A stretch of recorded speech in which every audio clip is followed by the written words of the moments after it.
Well, the first thing we noticed, starting at a very high level, is depending on the platform, and we looked at 10 different platforms, the growth in anti-Semitism from before October 7 until after October 7 varies from almost a 400% increase up to a 1,000% increase. That's huge.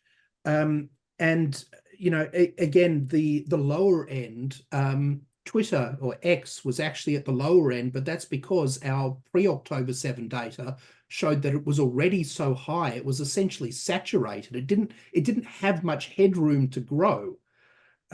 So yeah, that's a highlight. We also found that traditional anti-Semitism was dominant, and this was true both before October 7 and after October 7.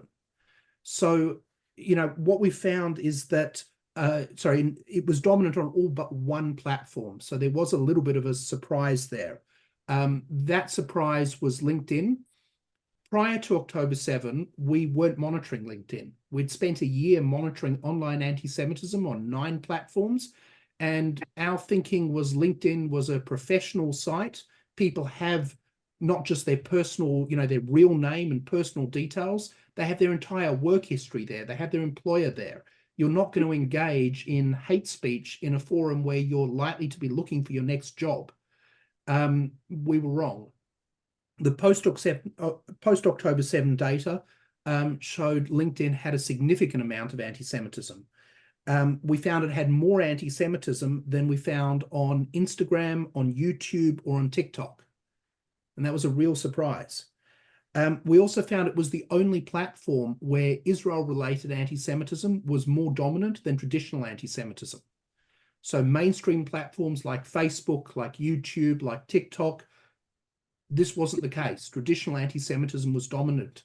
Even in far-right platforms, Telegrams, Gabs, etc., we were finding that traditional anti-Semitism was dominant.